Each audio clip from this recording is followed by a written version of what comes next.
The 12th century Near East was a world forged in fire.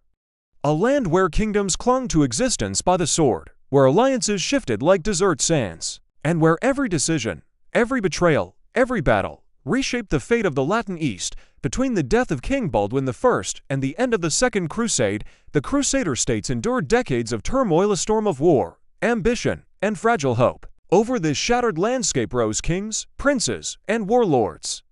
Some sought glory, others simply fought to survive. When Baldwin I died in 1118, the Kingdom of Jerusalem lost its great conqueror. Into his place stepped his cousin, Baldwin II, a man of iron resolve, hardened by years on the frontier. But Baldwin faced an era far more perilous than his predecessor. The borders were unstable, the lords of Antioch and Edessa bickered endlessly. And new Muslim powers were rising, hungry for vengeance. Yet Baldwin II carried the crown, not as a symbol, but as a burden he refused to surrender. In 1123, while campaigning near Khabur, Baldwin II's luck ran out. Artukid forces ambushed his small column. His knights fought desperately, but the king was taken alive. For the Crusader states, it was more than the loss of a king. It was the loss of their anchor, the man who held their fractious world together.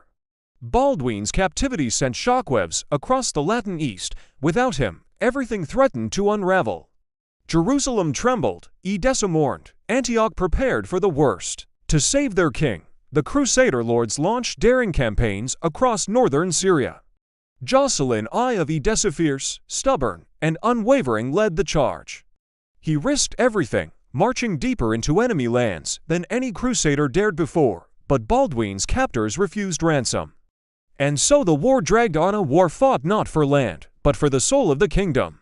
After nearly a year of struggle, negotiations, gold, and unrelenting pressure, the king was finally freed. Baldwin II, gaunt and worn, marched back through the gates of Jerusalem. The cheers of the people echoed like thunder. But while Jerusalem regained its king, the northern Crusader states spiraled into chaos. Bohemond II of Antioch, young, brave, impulsive, sought glory, and often found disaster. Jocelyn II inherited Edessa, but lacked his father's resolve, ruling a kingdom surrounded by enemies and haunted by doubt. Raymond of Antioch maneuvered between allies and rivals, charming some, infuriating others. And through all of this, the kingdom's strongest bond lay between Baldwin II and the woman who would shape the next generation, Queen Melisende. Baldwin II, nearing death, named his daughter Melisende and her husband Fulk of Anjou as co-heirs. He imagined a united reign.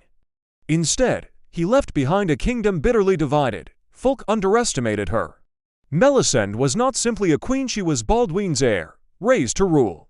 The conflict between her and Fulk, and later her son Baldwin III, would tear the kingdom apart from within. Their struggle for power, for legitimacy, mirrored the wider fractures of the Crusader states themselves.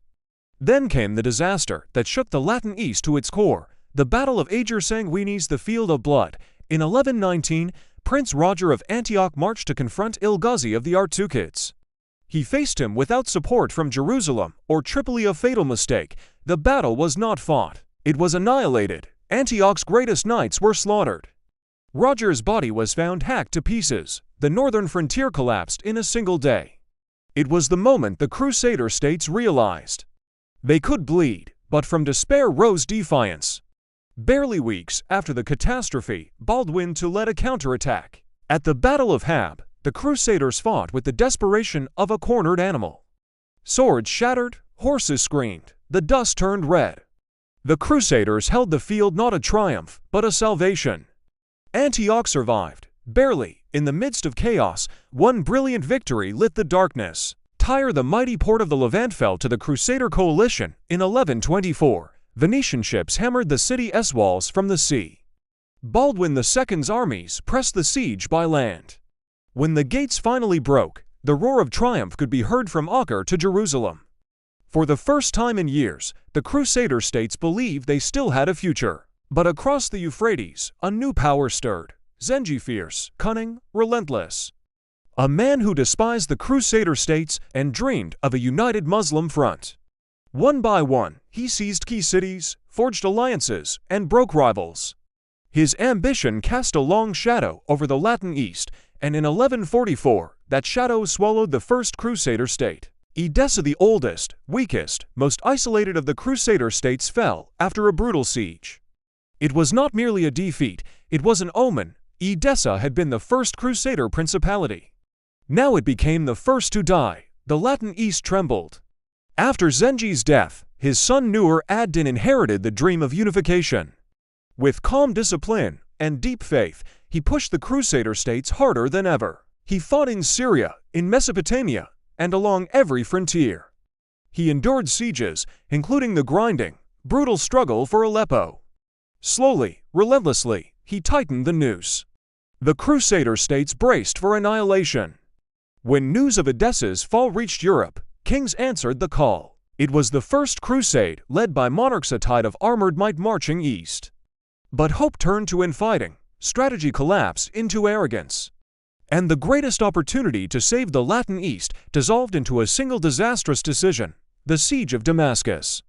In 1148, the Second Crusade ended in ruin. Its failure shattered alliances, crushed morale, and left the Crusader states weakened, divided, and vulnerable as never before.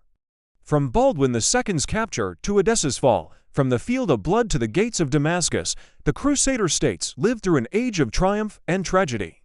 An age shaped by kings and queens, princes and warlords, and the countless unnamed souls caught between them.